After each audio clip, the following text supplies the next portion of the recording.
Every month, our friend Perry from Classic Landscapes drops by with great tips and tricks on how to keep your yard looking good all year round and make all those neighbors jealous. So last time you brought in quite the display of flowers, and you did the same thing once again.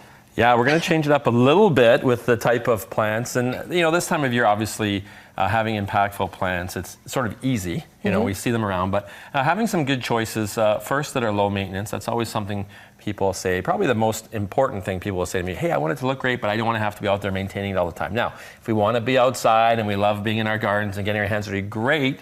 There's opportunities for doing that. But often we want the yard to look great in spite of ourselves. Yep. And if we have hardy plants that require low maintenance, you know, it's a good starting point. And we got some roses here off to our left. And now, a lot of times I think people think roses are sort of higher maintenance, and that's not really the case. These are some varieties that are great varieties. The one on the far left is John Davis rose, and it's actually a climbing rose, kind of the light pink. And so if you have a trellis or a pergola, it's a great choice.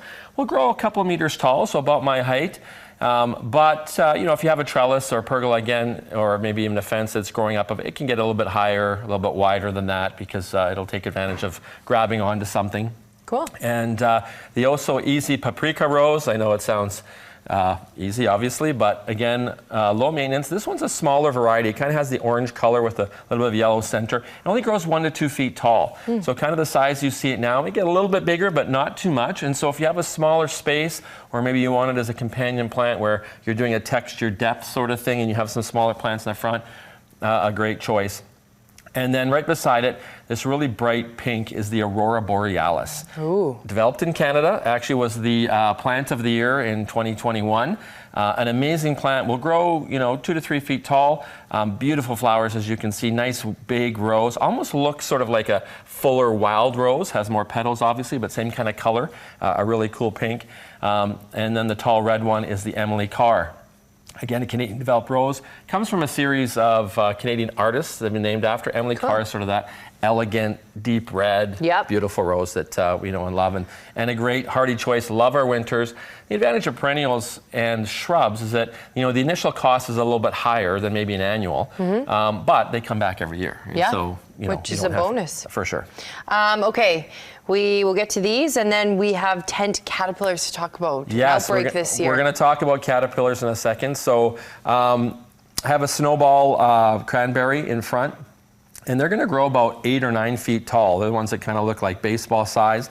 And so 8 or 9 feet tall of beautiful white flowers, a great choice. Cranberries are also a good choice if you have an area where it's maybe a bit shadier, you don't have as much sun. They can actually do quite well in partial shade locations or shadier locations. And again, giving you that impact of the flowers. When we talk about companion planting, really, you know, it's like it sounds, plants that you put together that look good together. A lot of times if, you know, you have white or purple, I've got some mock orange just behind it here. So mock orange is a taller one. And like it sounds, it smells amazing. Again, they like full sun, a nice white flower. I've actually worked in a coneflower here. We can kind of see this one. It's the red salsa coneflower. Echinacea is the Latin. And again, just kind of gives different textures and looks. So you can plant things with each other. They'll flower sort of through large parts of the summer. And so you can really enjoy them for a long time. And you know, bringing in kind of the tall stems of the purple sage.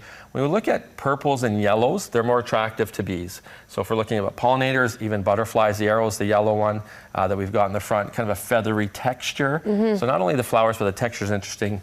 And it can really add impact to our yards. Love it. Okay, we don't have much time left, so the time that we do have left, let's talk about these tent caterpillars. Okay, tent caterpillars are a big thing right now, pretty common for them.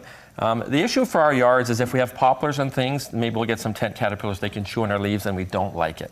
So whenever we talk about controlling pest populations, whatever it is, one is our level of tolerance. Is it really that big a deal? And if the answer is yes for you, then the next step is what we call cultural control. So in a caterpillar case, it means just picking them off. As you see them, pick them off, get rid of them.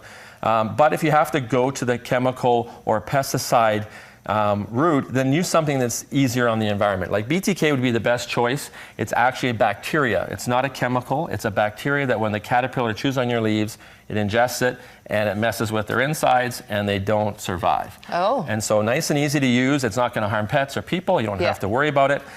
If it is very hot and sunny, you'll have to reapply, or if you get a big rainstorm. But in this case, it's really effective.